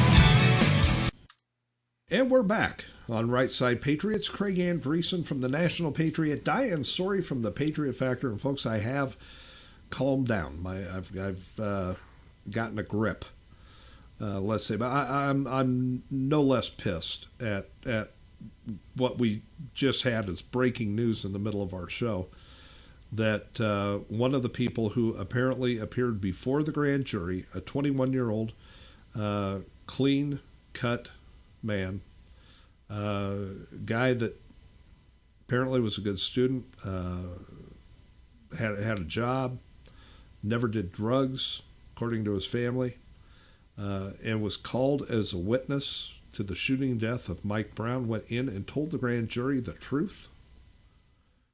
That truth flew in the face of the lies being perpetrated by the vermin-like ilk of Al Sharpton and Jesse Jackson and the new Black Panthers and Eric Holder and Barack Hussein Obama. I put them all in one neat, tidy little box of crap. And somebody in Ferguson killed this guy. Mm-hmm. They killed him. He was found dead in his car.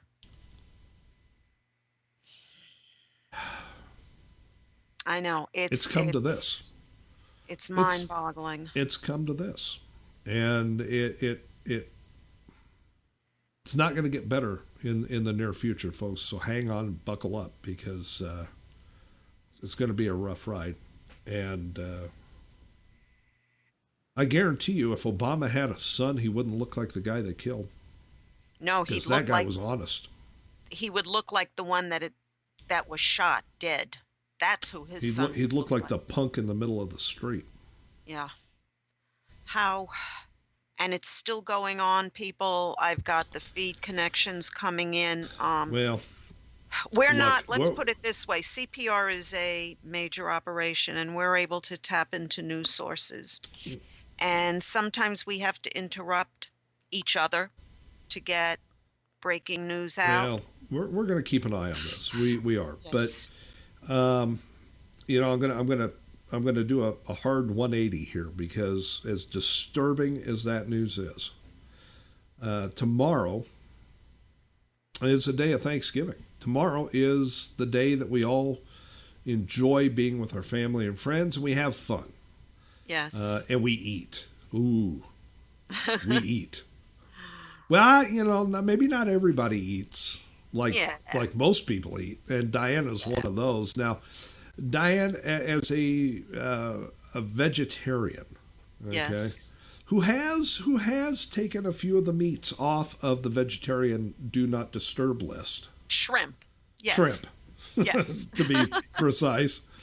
Now, do you have? Are you going to stuff a shrimp and feast on one little shrimp tomorrow? What do you do for Thanksgiving if you don't eat turkey?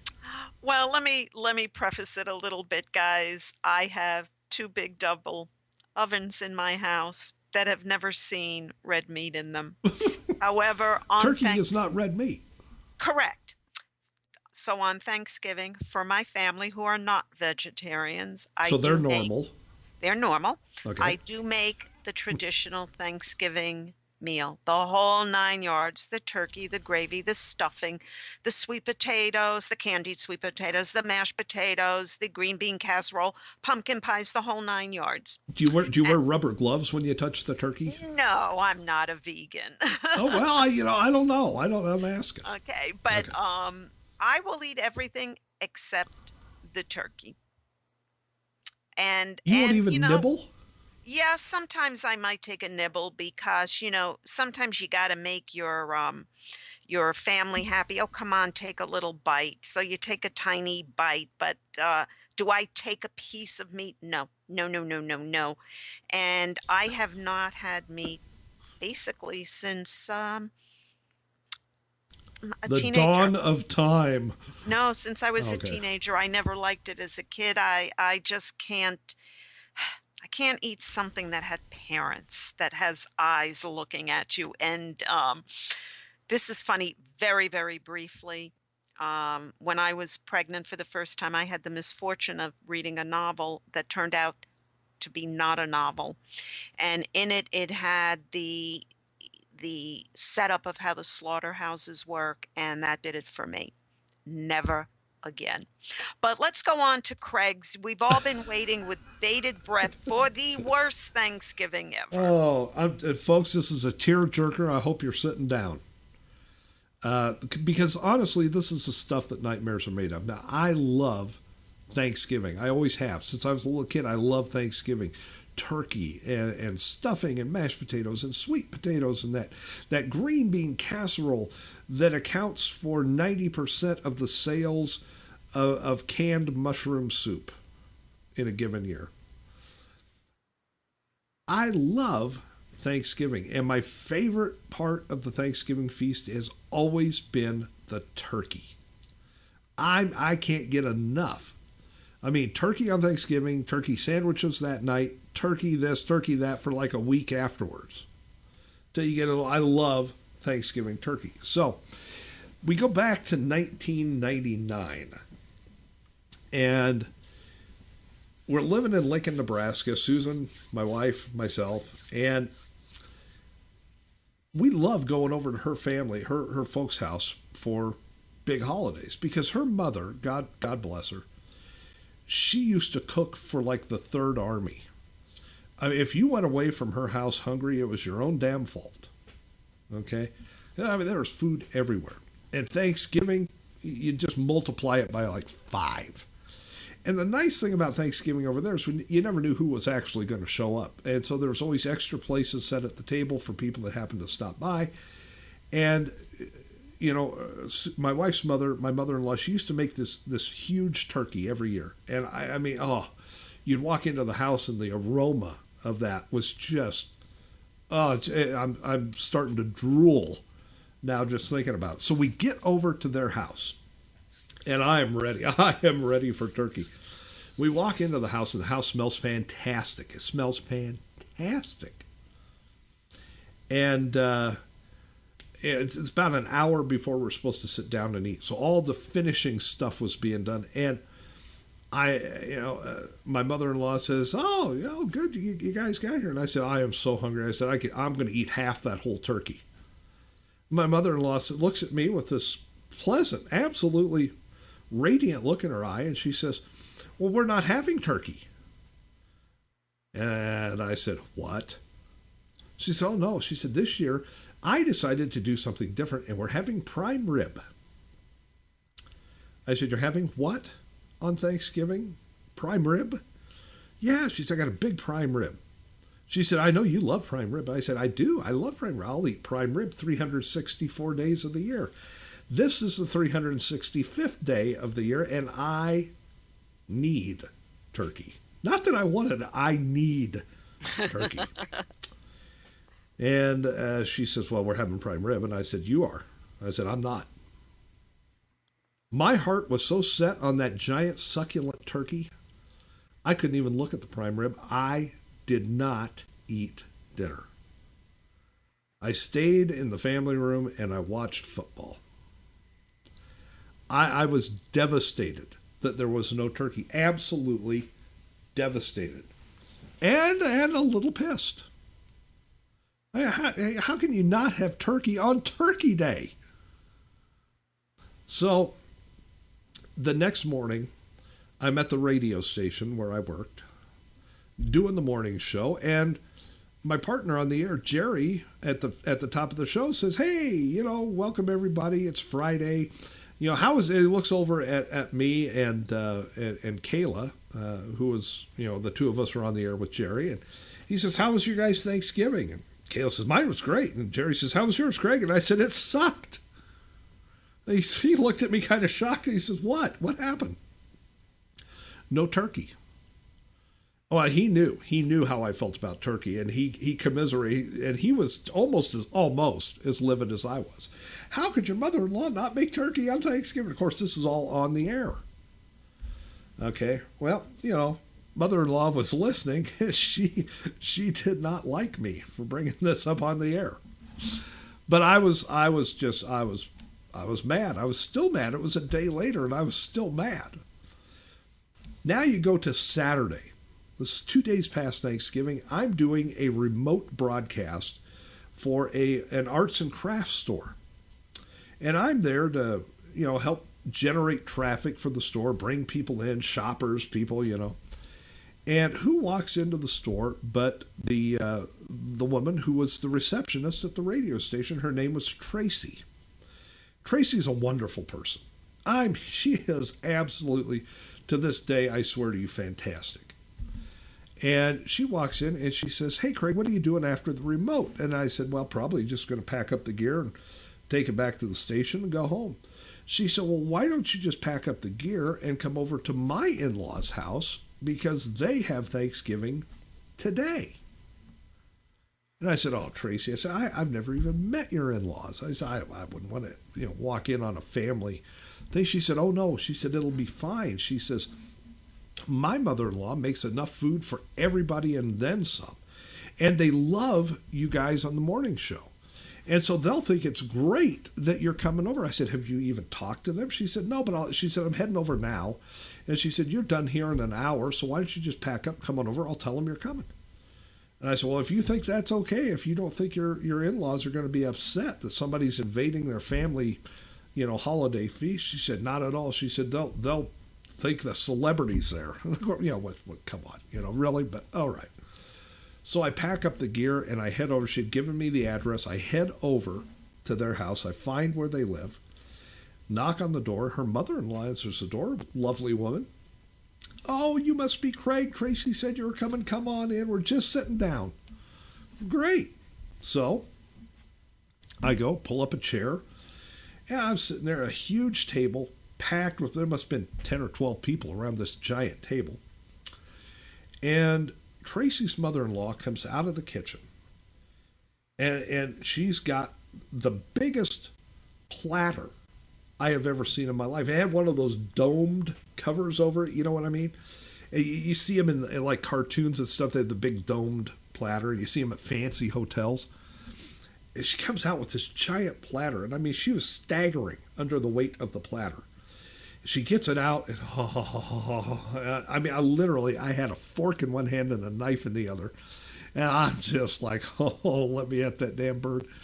And she takes the lid off of this platter, and there it was. Folks, I swear to you, there it was right in front of me. The biggest platter on earth, and the biggest stack, the biggest stack of stuffed pork chops I had ever seen in my life. And I looked at Tracy, and Tracy goes, "Oh my God!" And she falls off the chair. And I said, "You knew about this?" She said, "I swear to God, I didn't know." And her mother-in-law is standing there with the lid of this platter in her hand, like, what is going on here? Tracy said, "You know why Craig's here? Because he did not get turkey on Thanksgiving." And her mother-in-law says, "Well, I always make turkey on Thanksgiving, but this year I thought I would do something different." And I looked at this poor woman and I said, "You are in cahoots with my mother-in-law." Folks, 1999 was turkey-free for me. It shall never be again. No, now you make the turkeys. There will be turkey on my Thanksgiving table until the day I die. Oh, oh dear. Folks, have you ever heard such a sad tale in your entire life? And I'm sorry if I've made you weep into your computer keyboards today, but I will never forget the Thanksgiving of 1999, the turkey-free Thanksgiving. Now, I know for somebody like Diane, that would be no big deal because she wouldn't eat any of the meat. Right. So no turkey, no big deal. Right, You know, but you a gotta plate have of all the grass other and stuff. yeah, a plate of grass, some bean sprouts, cranberry or two rolling around on your plate. Diane's perfectly happy with that. Give me turkey on Thanksgiving, and I'll be happy. Yeah, it's you know what, guys? While tomorrow is Thanksgiving, on a serious note, let's remember those who are not home for Thanksgiving, those over fighting another group of animals known as ISIS, known as the Al Qaeda's, known as all of that crap that's going on over there. Let's remember our men and women in uniform who are fighting to keep us safe and free at home. And let's hope they return safe and sound. And let's just hope that the role we started on November 4th continues all the way to 2016. And let's hold these Republicans we elected, let's hold their feet to the fire and make sure they do the right thing. Because come January, it's a whole new ball game, guys. Well, and to the people who are being so adversely affected, so unnecessarily by what has transpired in Ferguson, we want you to know that at Right Side Patriots, Diane and I and the entire staff and management here at CPR Worldwide Media, we feel for you. We wish there was something we could do to make it stop. Your businesses are being destroyed. You had nothing to do with this. Your lives are being disrupted, and you had nothing to do with this. Your church has been burned down today, and you had nothing to do with this. And to the family of a 21-year-old man who dared to stand in front of the grand jury and tell the truth, who was killed while sitting in his car, to the family and friends of that outstanding individual. And by all accounts, right now, he was an outstanding individual. Yes. We wish you didn't have to go through this. Your son has become the latest casualty of the thug mentality of Mike Brown. And enough is enough, folks. Enough is enough. You think you're going to intimidate us with your thuggery? You're not. What you are going to do is you're going to piss us off. And like I said before, Mike Brown got what he had coming.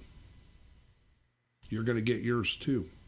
I hope you wind up in jail for every bit of vandalism that you thugs are perpetrating across the country. And to whoever took that man's life, that honest man in Ferguson, whoever took his life, you deserve to pay the ultimate price. Not on the street, in the court. And then we'll see how courts work. You'll see it firsthand. Find that man and take him off the street and stop the violence. That is my call to law enforcement. Stop them. Yes. And to the governor who knew this was going to happen and did nothing to stop it, that man needs to be recalled, impeached, however you can get rid of a governor. That man is a disgrace to his state. That man is a disgrace to this country. And those in charge, there needs to be a tremendous shift going on now in Missouri. I hope you've learned that thug mentality cannot win out. Folks, if you missed any of the show today, we will rebroadcast it tonight at midnight, again on Saturday, right after our live show at 1 o'clock Eastern Time. We hope you have a great Thanksgiving. If you're traveling, be safe. If you're staying at home in certain parts of the country, be safe. And we'll see you again on Saturday. Time to say goodbye, Diane. Bye, guys, and happy Thanksgiving.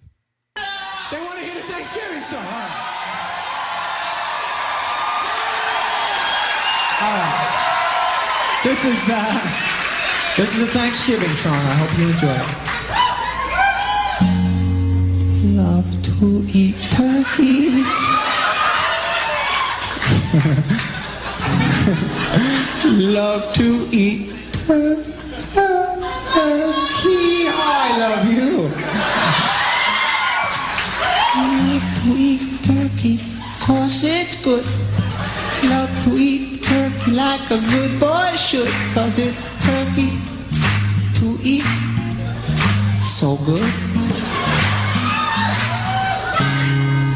That clapping's messing my head up, man. I appreciate it, but I was trying to think of the next line. I'm like, all I hear is clapping. Here we go. Thanks anyways. Turkey for me, turkey for you. Let's eat the turkey in my big brown shoe. Love to eat the turkey at the table. I once saw a movie with Betty Grable. Eat that turkey all night long. 50 million Elvis fans can't be wrong.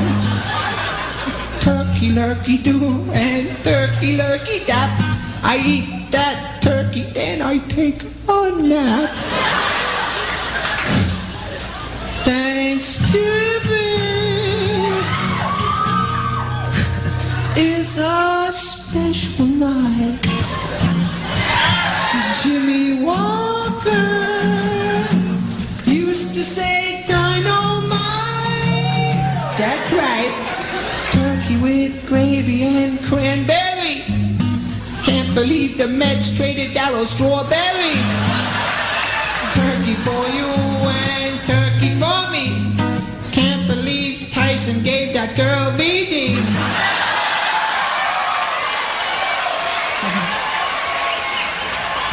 White meat, dark meat, you just can't lose. I fell off my moped and I got a bruise. Turkey in the oven and the buns in the toaster. I'll never take down my Cheryl Teague's poster.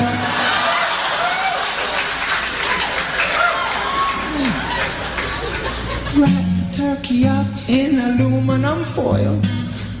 My brother likes to masturbate with baby oil.